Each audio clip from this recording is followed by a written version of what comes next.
लोकसभा चुनाव का प्रचार जैसे जैसे तेज हो रहा है वैसे वैसे नेताओं में जुबानी जंग भी तेज हो रही है।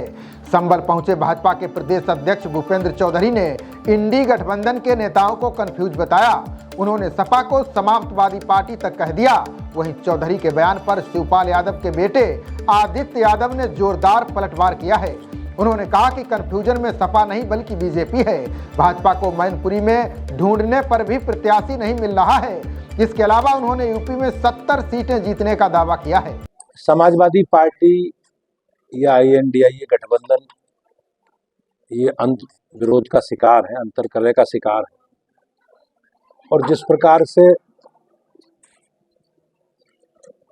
प्रत्याशी अंतिम समय तक ये लोग तय नहीं कर पा रहे, अभी आपने मुरादाबाद में देखा, रामपुर में देखा और अन्य नोएडा, बागपत और आज मेरठ में भी उन्होंने प्रत्याशी बदला है। तो मैं निश्चित रूप से कह सकता हूं कि समाजवादी पार्टी कंफ्यूज पार्टी है। समाजवादी पार्टी में अंतर्विरोध है, अंतर्कलह है और निश्चित रूप से आप समाजवादी पार्टी समाजवादी पार्टी होने जा रही है। पूरा प्रदेश, पूरा देश राममय है और बड़े बड़े धुरंधर दूसरे दलों के, विपक्षी दलों के चुनाव लड़ने से कतरा रहे हैं। और समाजवादी पार्टी के नेता शिवपाल यादव जी की जो उन्होंने इस तरह का बयान दिया है या वो सिंबल उन्होंने वापस कर रहे हैं, तो वो कहीं ना कहीं सब लोग मैदान छोड़ रहे हैं। और ये सब जानते हैं कि मोदी जी के नेतृत्व में भाजपा उत्तर प्रदेश में सब सीटें जीतेगी और विपक्ष ने पहले चुनाव से पहले ही अपनी हार मान ली। ये समाजवादी पार्टी को तय करना है कि अखिलेश जी कहाँ लड़ेंगे, शिवपाल जी कहाँ लड़ेंगे, लेकिन निर्णय करने के बाद, घोषणा होने के बाद लड़ेंगे या नहीं लड़ेंगे, ये आप लोगों को उनसे पूछना चाहिए। धन्यवाद। अध्यक्ष जी, एक सवाल ये, योगी जी के मंच पर संघमित्रा मौर्य के रोने के बाद के पिता ने कहा है कि मुझे अपनी बेटी पर शर्म आती है कि वो इस तरीके की हरकतें कर रही है। संघमित्रा जी भारतीय जनता पार्टी की हमारी सांसद है और भारतीय जनता पार्टी में प्रत्याशी चयन की एक प्रक्रिया है और उस प्रक्रिया के तहत इस बार उन्हें प्रत्याशी नहीं बनाया गया।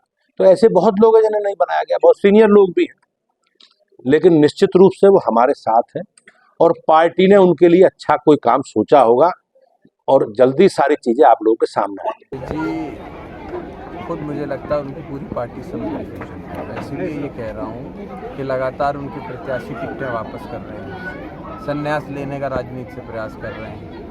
मैनपुरी जैसी सीट पे प्रत्याशी ढूंढे नहीं मिल रहा है भारतीय जनता पार्टी को। कन्फ्यूजन में भारतीय जनता पार्टी है। समाजवादी पार्टी सबसे पहले बदायूं में चुनाव में निकली, सबसे पहले मैनपुरी में चुनाव में निकली और अन्य जितनी भी सीटें हम लोग चुनाव में सबसे पहले निकली। तो हम लोगों में कोई कन्फ्यूजन नहीं है। कन्फ्यूजन पैदा करने का प्रयास भारतीय जनता पार्टी ने बहुत किया कि माननीय शिवपाल सिंह जी को कहाँ से टिकट देंगे, नहीं देंगे, जब दे दिया तो अरे ये कर दिया भतीजे पर। तो उन्होंने प्रयास किया कन्फ्यूजन पैदा करने का, लेकिन जनता ने मन बना लिया है और बदायूं लोकसभा में जनता ने ये मन बनाया है कि इस बार समाजवादी पार्टी को जिताना है और भारतीय जनता पार्टी को यहाँ से बाहर हटाना है। तो बीएसपी के लोग तो ये कहते हैं कि जो समाजवादी पार्टी है बीजेपी की जी पार्टी है, सहयोगी पार्टी से। देखिए, ये उनका कहना है जो लगातार प्रयास ये कर रहे हैं कि चुनाव में सिर्फ इस वजह से आ रहे हैं कि जो वोट है उसको डिवाइड किसी तरीके से कर सके पार्टी से। आज लड़ाई भारतीय जनता पार्टी से उत्तर प्रदेश में अगर कोई ले पा रहा है सीधे तौर पर तो समाजवादी पार्टी ले रही है। भारतीय जनता पार्टी के जो मुद्दे हैं, जो भ्रष्टाचार है, उसको अगर कोई पार्टी उठा रही है मुखर तरीके से तो समाजवादी पार्टी उठा रही है।